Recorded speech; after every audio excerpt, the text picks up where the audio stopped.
Hi, I'm George. Today let's answer another question asked by the skeptic.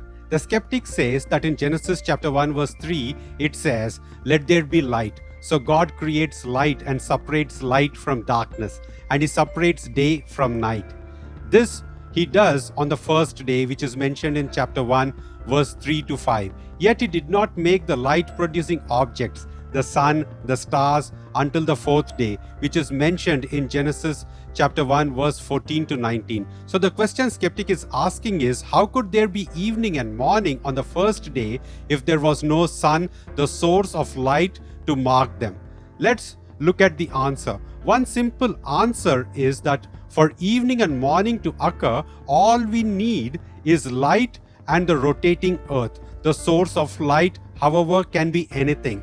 The fact that the source of light is not mentioned does not mean that the source of light did not exist. It does not mean God cannot cause evening and morning to happen. Asking for the source of light would be requesting additional details, but it is not a necessary condition for cycle of day and night or evening and morning to occur.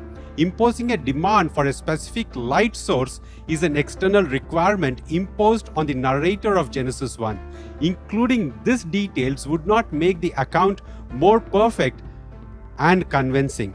However, the only necessary condition for day and night or evening and morning to happen is the presence of light and a rotating earth. Hence, not mentioning the source of light is not a necessary condition. Since it is not a necessary condition, no amount of additional details would achieve perfection, as one could always demand more information to be given.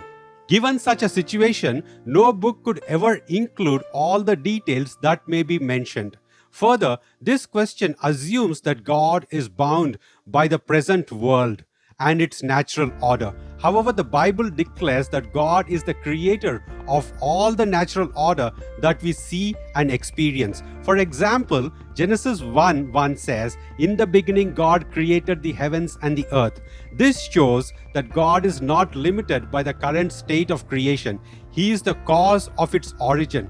The skeptic, by questioning in this way, is assuming that God cannot create a world different from what it is now.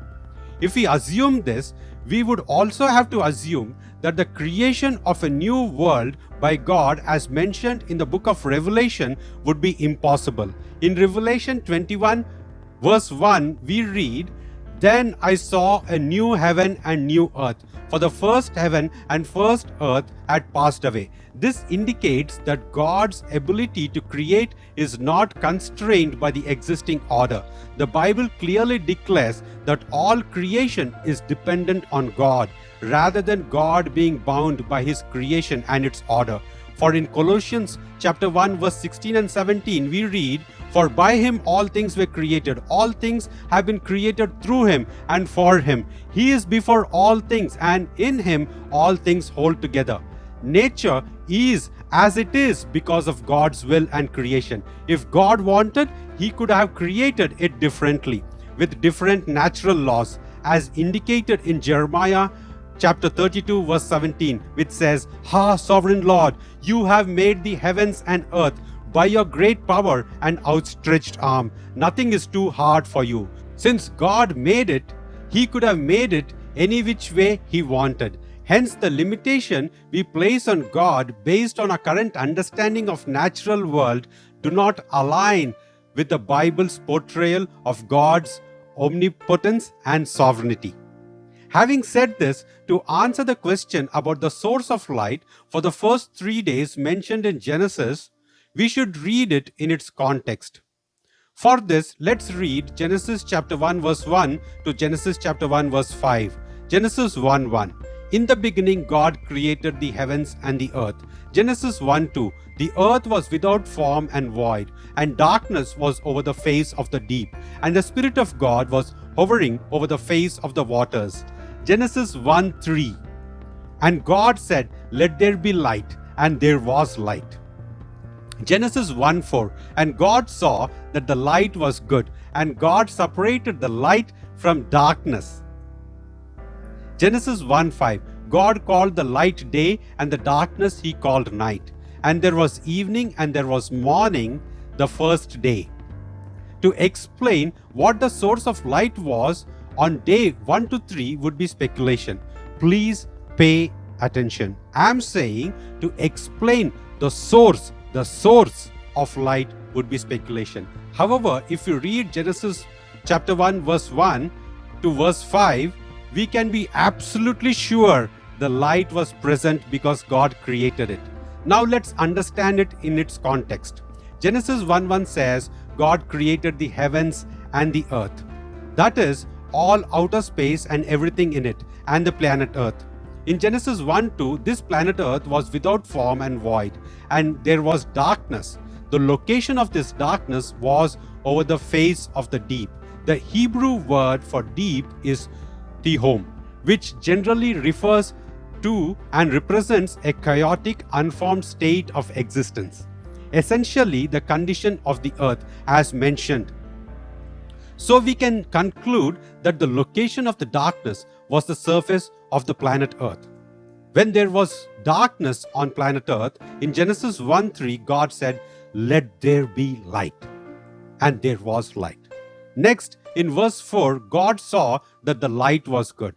That is, the light on the surface of the earth was good. And after this, we read that God separated the light from darkness. What do we mean when we say God separated light from darkness? This separation is linked to the surface of the earth. We understand this from God's naming. That is, when God names light and darkness, God called the light day and the darkness He called night. I think this is when the earth started spinning, and because of this spinning, the surface or face of the deep where there was darkness started moving, and because of this, the separation of day, which is equal to light, and the separation of night, which is equal to darkness, happened. When this started happening, there was the first evening and first morning, hence the first day. However, the source of light is not mentioned in the text. And for that which is not mentioned, speaking or saying anything would be speculation. Whatever our speculation, as long as it does not contradict the Bible, we can hold to many theories. Let's explore few theories proposed in church history. Tertullian believed that it was a manifestation of God's glory, or particularly the manifestation of Christ's glory, illuminating the world even before the physical sun existed. Others suggest that God created a temporary, localized light source specifically for the first 3 days of creation. This source served the same purpose as the sun, providing light and establishing the cycle of day and night.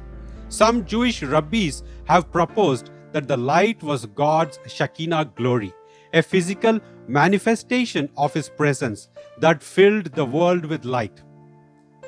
This idea is supported by references to God's glory shining through the Bible, such as in the tabernacle and in the temple.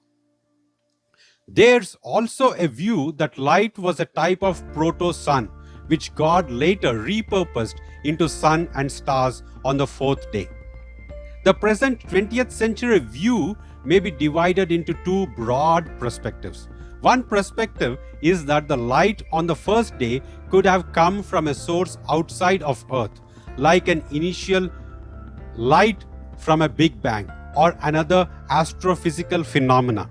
The sun, moon, and stars were already shining before, but just not visible due to atmospheric conditions. The idea is that light during the first 3 days was real, natural phenomena that became apparent and visible as Earth's atmospheric conditions changed over time. The second 20th century perspective is that the light on the first day was a supernatural light provided by God, independent of the sun, which was created later on the 4th day. This light could have been a temporary, miraculous source that God used to separate day from night. The creation of light before the sun is seen as a demonstration of God's power and sovereignty over creation. In this view, the light is understood as God's direct act of creative power, not reliant on natural sources or processes. Finally, just because some details are not mentioned doesn't mean the Bible is not the Word of God. If all the details had to be mentioned, no book would be enough to write it all down. No book gives all the details, and hence to demand that the Bible should give all the details is nonsense. However, Genesis 1 gives enough details to show and prove the purpose for which it was written. It was written to show that God is the creator of all things and all reality. It was written to show that God is not equal to creation. It was written to show that we should not worship created things but the Creator. Hence, we can conclude from Genesis chapter 1, verse 1 to 5, that there was light and the earth was rotating. Hence, it was absolutely possible for morning and evening and day and night to happen. And the source of light could be anything as determined by God. Thanks for listening and for your time. Please like the video if you are blessed. Bless others by sharing, and please comment to encourage me. And if you want to contact me, write to me on the email ID mentioned on the screen.